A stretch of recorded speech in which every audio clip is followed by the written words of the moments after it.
Welcome to World True Crime, where we delve into the most chilling and perplexing cases from around the globe. Today, we uncover the tragic disappearance of Paige Birgfeld, a devoted mother whose double life shocked her family and the nation. Join us as we unravel the mysterious events that led to her vanishing and the twisted truth behind her death. On June 28, 2007, when Paige Birgfeld, a devoted mother, failed to show up at her apartment, the police department was thrown into a dutiful investigation. However, they made some discoveries that would not only shock Paige Birgfeld's family, but the entire country. Paige Birgfeld was born on April 27, 1973, in Atlanta, Georgia, to Frank Birgfeld and Suzanne Birgfeld. She had just one sibling, Craig Birgfeld. Paige had grown up in Atlanta before moving to Colorado. She got married to her first love and high school crush, Howard Ron Beigler, in 1995. However, their rosy relationship ended when both parties disagreed about starting a family. Paige was ready to become a mother, but Howard Beigler was not interested in having children. After the divorce, Paige moved on and married Rob Dixon and his buffalo, an up-and-doing businessman, in 1998. He gave Paige a very intense marriage. Their 10-year union produced 3 children, Jess, Taft, and Cole. June 28, 2007 was the last day Paige Birgfeld was ever seen by everyone who loved her. Paige Birgfeld had spent part of the afternoon with her ex-husband Howard Beigler. The two had started dating again 2 months before her sudden disappearance after their picnic. Paige and Howard Beigler went their separate ways, and around 9 p.m. that day, Beigler confirmed that he had put a call through to Paige to check up on her. Paige had told him that she was on her way to her apartment and she would text him once she got home. But that never happened. After not hearing from Paige the whole day, Beigler called her phone, and it went straight into voicemail. That fueled Beigler's fee, as it meant that Paige's phone was either switched off or unreachable. He decided to visit Paige at her apartment on the 3rd day after their date. Beigler got the shock of his life when Paige's nanny told him that Paige had not returned home for 3 days. Beigler immediately alerted Paige's parents and the police, and that kicked off one of the most terrifying investigations. You might ever hear of Paige Birgfeld's parents. Frank and Suzanne were distraught when their beloved daughter disappeared. They were one of the major reasons the police believed that there was something fishy about Paige's disappearance. Frank Birgfeld described Paige as a living mother. She was devoted as they came. Paige would never abandon her kids. Frank was confident that if Paige's legs and arms were broken, she would crawl with her elbows just to see her kids. She loved being around her children that much. Everyone close to Paige Birgfeld knew that her children were her biggest priority. Craig Birgfeld, Paige's brother, a plastic surgeon who specializes in facial reconstruction of children, left his home in Seattle to stay with Paige's kids in Grand Junction, Colorado. He and his wife Claire knew that the most important thing to Paige was her children, and their safety and well-being had to come first. Seeing that Paige was a doting mother, the police were convinced that she had not just abandoned her kids and skipped town. Something was keeping Paige away from her kids, and they kicked off investigations to dig it out. Mesa County Investigation. Sheriff Matt Hilke started looking into the case as one would expect when a person goes missing. The closest people to him or her, and the last people to see the victim, are usually the first set of people to be investigated. So Howard Beigler was invited by the police. Beigler was the last person to see Paige before she disappeared. But could he have harmed Paige? In an interview, Paige's father confirmed that Howard Ron Beigler was Paige's biggest love. Paige and Howard Ron had been madly in love with each other since high school. They had found one another again after their separation over 10 years ago, and he was sure that Beigler would never harm his daughter. The investigation led to a much deeper discovery: Paige's love life. Paige had another man in her life, one that raised a lot of concern. Paige Birgfeld remarried in 1998. She met Rob Dixon in 1997. He had a jolly personality at that time, and so Say easily fell for him. Her father described their brief relationship before marriage as a whirlwind. Rob Dixon was doing very well in his business and had a good amount of wealth. However, after their marriage, Rob Dixon became reckless. He had extravagant taste and had an eye for bad investments. He invested millions of dollars in bad investments a good few years. Later, he had lost almost everything. Paige made an effort in helping with their finances by starting a small preschool dance she named Brain Dance. She also started selling kitchen appliances at home for a company called The Pampered Chef. But Rob was spending money faster than Paige was making it. This brought tension into their marriage. Frank Birgfeld shared how Rob's personality was unpredictable. He saw him as a good rib, and sometimes he could be cheerful, friendly, and bubbly. But there were times he was mean, condescending, irritable, and short-tempered during times like that. It was always hard being around him. He described being around Rob as walking on eggshells. This revelation made Rob Dixon even more important in the police's investigation. Before Paige divorced Rob Dixon, she had reported a case of threat to the police at the end of October 2004. Paige called 911 to report her husband. She claimed that she was having a fight with Rob, and then he asked the kids to stay with him. He then promised her that she would return to find that he had murdered the children. By the time the police and the local media arrived at the Dixon apartment, the issue had been sorted, so no charges were filed. However, a year later, Paige Birgfeld reported another disturbing incident to 911. She and Rob fought, and he pushed her to the ground while she was carrying their baby and still went ahead to punch her in the stomach. The police arrested Rob this time, but he was released after he completed a course in anger management. The Mesa County Sheriff's Office questioned Rob Dixon. Rob Dixon claimed that he was in Philadelphia on the day Paige Birgfeld disappeared after their divorce. Rob moved to Philadelphia. However, Rob's personality and biography was gruesome. He had been 2,000 miles away from Grand Junction on the day she disappeared. After the police interviewed Rob, they refused to release details of the interview to the public. Paige's father, Frank Birgfeld, upon finding out that Rob Dixon had a solid alibi, concluded that even men with the most monstrous personalities could not commit murder, while they were 2,000 miles away. Although despite no longer being a suspect, Rob Dixon still remained a cause of concern to the Birgfeld family. 3 months before her disappearance, Paige had posted disturbing contents about Rob on an online message board. She had shared how her children would ask her if their father was going to kill her. She confessed in the post that she could imagine her kids thinking of what life would be like if she actually died. Now, since both Paige's ex-husbands had very powerful alibis, the police had to look for a new suspect. But every person who was close to Paige Birgfeld was in the clear, so who then could have been responsible for her disappearance? This led the police to uncovering a very shocking truth about Paige Birgfeld herself. Paige Birgfeld to her family and friends was a devoted mother, hard-wearing woman, and a very bubbly soul. Her father, in an interview, shared how Paige loved to bring the family together. It was one of her favorite things to do. She was always very happy whenever her family was together. One thing Birgfeld never expected was Paige's double life. Paige Birgfeld had been living a double life. In addition to Grand Junction, she was a dance teacher and a kitchen appliances vendor. But on the internet, Paige Birgfeld was something else entirely after she disappeared. Her family had found something suspicious on her laptop, confident that it would not change anything about how he felt about his daughter. Frank Birgfeld called the attention of the police to it. The investigation by the police revealed that Paige had another source of income from being a dance teacher. Paige was an expensive escort. She was known as Carrie on provocative internet ads. She hinted that customers could get extra services like nude massages and topless. The Birgfeld family was shocked by their daughter's double life. Paige's sister-in-law, Carrie Birgfeld, confessed that it was an absolute shock, finding out about Paige's other job some days after she went missing.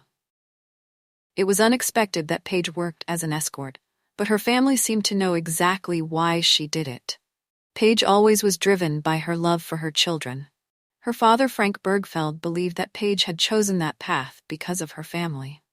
After the divorce, she had taken on a huge responsibility. She was the breadwinner and the sole provider of her family. It was not easy taking care of 3 children, and Paige was obsessed with giving her kids the best. However, the extent to which she went was the last thing Frank Birgfeld and Susanna Birgfeld expected. In an interview, Frank Birgfeld admitted that he wished Paige had opened up. He would have happily intervened and counseled his child on the dangers of the path she had chosen. Frank believed Paige's job was not totally moral, although Paige's parents were righteously shocked by their daughter's secret profession. One thing that would never change was their deep love and pride for Paige. Craig Birgfeld was also confident that Paige had chosen her profession because of her kids. Paige was neck-deep in debt. It was not cheap putting clothes on the back of 3 kids, and on top of that, she had to pay the mortgage. Craig had always found it hard to believe that the little dance school and selling kitchen appliances was lucrative enough to pay off a monthly mortgage of $6,000, although he had never called anybody's attention to it. He suspected Paige was into something else. However, he had not imagined she would be an escort. Paige's ex-husband had filed for bankruptcy immediately after the divorce. Craig had thought that his sister would be unable to pay the mortgage after a couple of months, as it was a huge amount of money. But Paige succeeded in buying her first home. Craig's wife Carrie admitted that she had found it very hard to accept that Paige had purchased her first home with her 2 jobs. In an interview, she confessed that she had confronted Paige about it. She shared how she outrightly asked Paige if she had another thing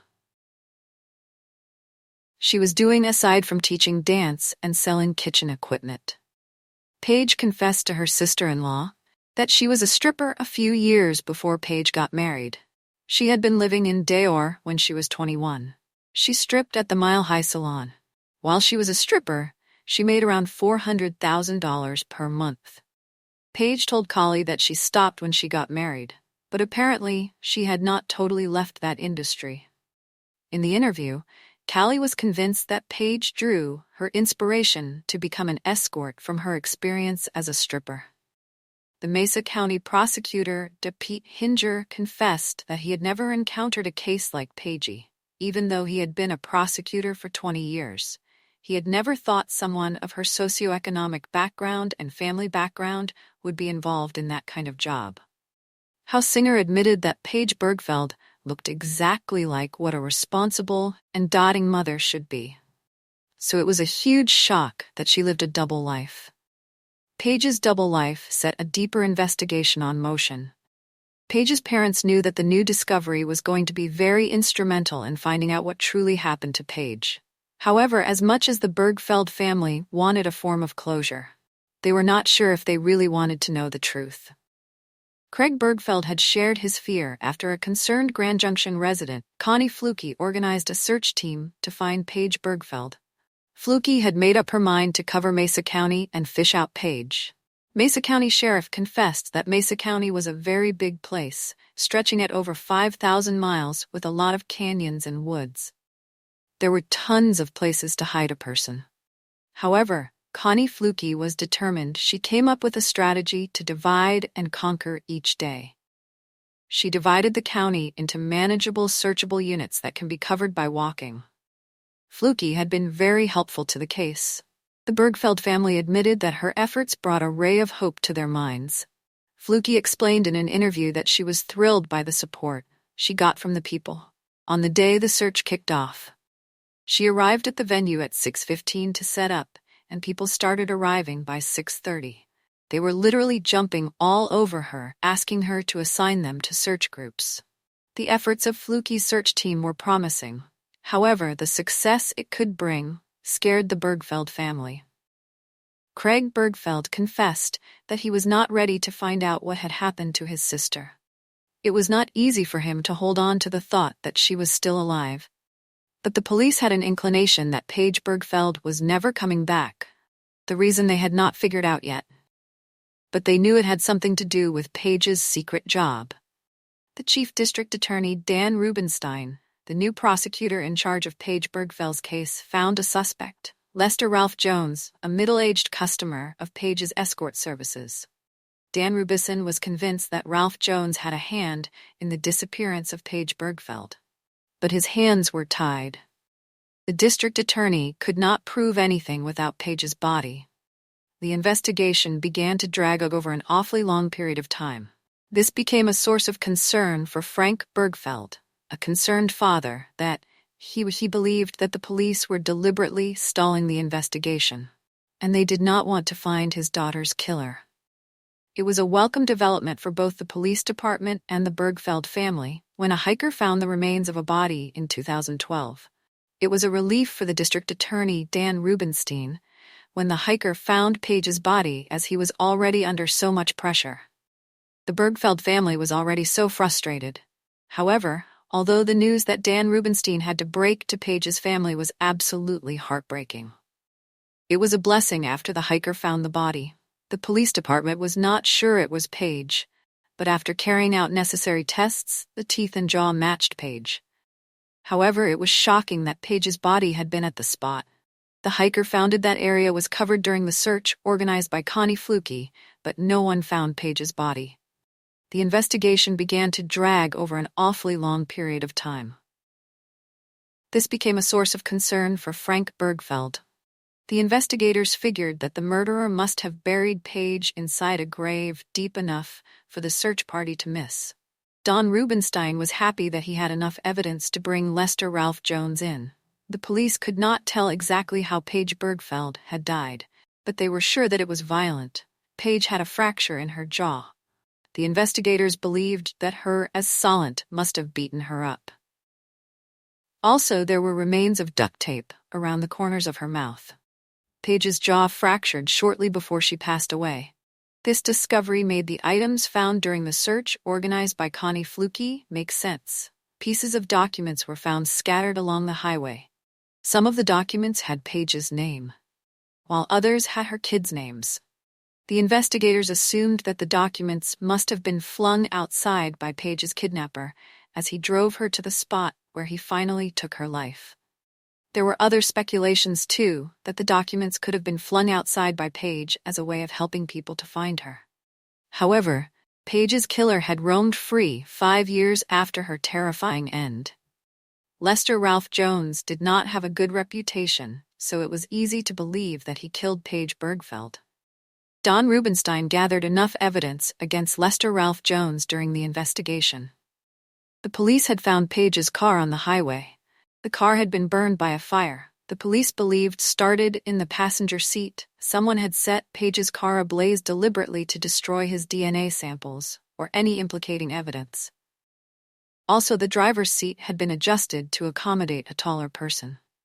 Although when interrogated, Ralph Jones denied knowing anything about Paige's burnt car, even though it had been found a few meters away from his workshop.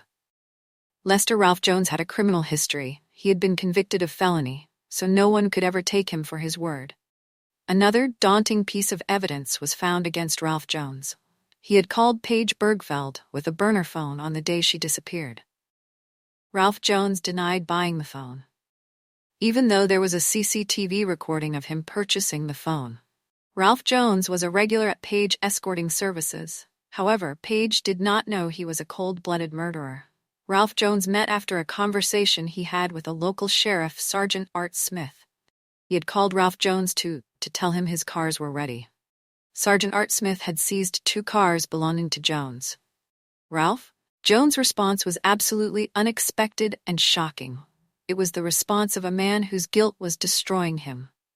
Ralph Jones replied if the sergeant asked him where he would bury a body. This call, along with the other evidence, was the breakthrough the police needed in November 2014. 7 years after the disappearance of Paige Birgfeld, Ralph Jones was arrested and charged with first-degree murder and kidnapping. Ralph Jones had been anticipating the arrest. He had not been moved at all. According to the police officers who arrested him, Ralph Jones had not asked any question. He simply turned around and put his hand behind his back. His bail was set to $2 million in 2016. Ralph appeared in court, according to the jury. The evidence against Ralph Jones was circumstantial data. They were enough to incarcerate him. But in December 2016, 9 years after Paige's disappearance, the jury found Ralph Jones guilty of murder and kidnapping. He was sentenced to life imprisonment. Thank you for joining us on this unsettling journey into the case of Paige Birgfeld. If you want to explore more shocking true crime stories, don't forget to subscribe and hit the notification bell so you never miss an episode. Until next time, stay safe and stay curious.